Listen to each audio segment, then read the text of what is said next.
When taking delivery of your ZQ300-Series printer, then this is what you will receive. The ZQ300-Series comes in two distinct sizes. The ZQ320 supports media of 80mm width, or 3 inches, and the ZQ310 supports media of 58mm width, or 2 inches. Now let's take a look at unboxing this ZQ310 printer. As we open the box, we see that we have a regulatory guide,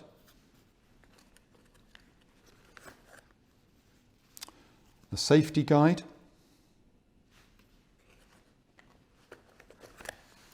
and a pictorial quick start guide.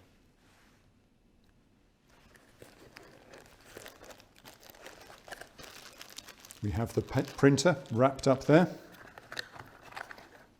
We have a USB cable featuring a USB-C port connection.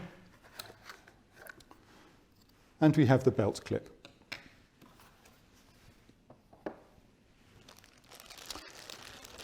And as we unwrap the printer, we see we have a protective film across the front of the printer.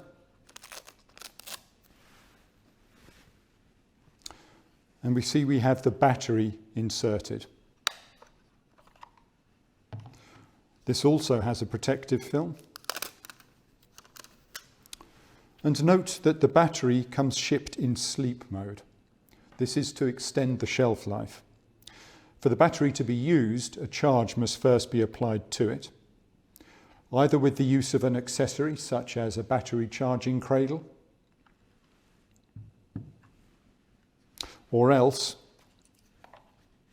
inside the printer by applying power through to the USB port on the side here.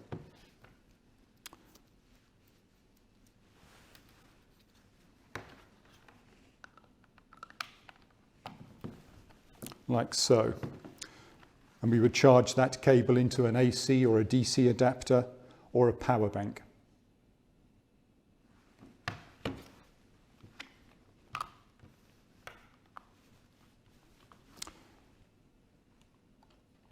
Note that in addition to coming in two distinct sizes, the ZQ300-Series printers also come in two different colours. The black model is known as the T&L, Transportation and Logistics, or the outdoor model, and supports Bluetooth 4.0 connectivity and is ideal for T&L applications outside of the four walls. The silver model, also known as the indoor or retail model, supports all of the same features, but has additional support for 802.11c and also for label printing, both with gap sense and black mark sense.